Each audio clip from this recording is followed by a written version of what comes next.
Hello Weather Shield, Jim here with you again today, and we're going to continue with the second core behavior in our series under the core value of achiever. And this core behavior is be organized.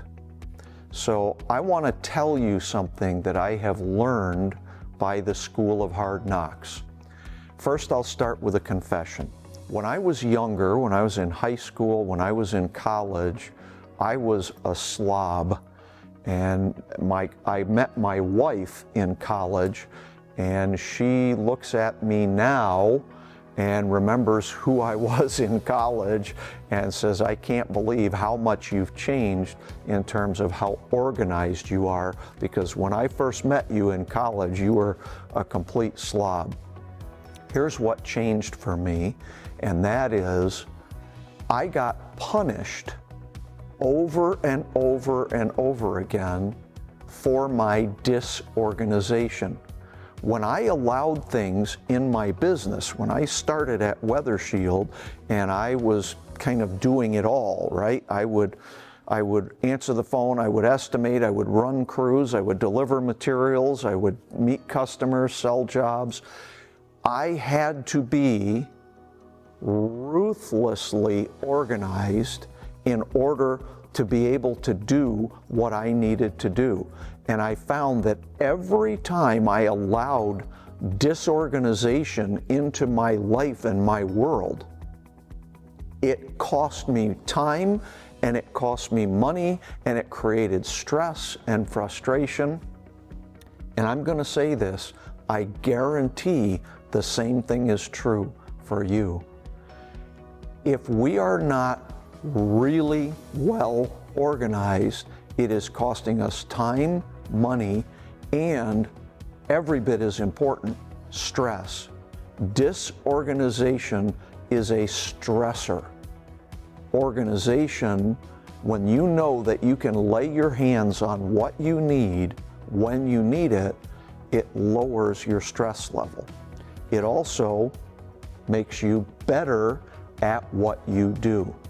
So I want to give a real world example of this that I have seen throughout my career. We need a certain material for a roof project, and we have a bunch of materials on the job site, and let's say we need a certain size screw. And our job site is disorganized, and we have a pile of materials under a tarp, and they're not organized well. And we go to look for that, and we don't find it. So what do? We call the office and we say, I need a new box of X screws. Somebody from the office goes and finds them. We go out to the job site, we deliver them. And when we go to download after that job is all done, we go, oh, look at that. There were 4 boxes of those things buried in this big pile.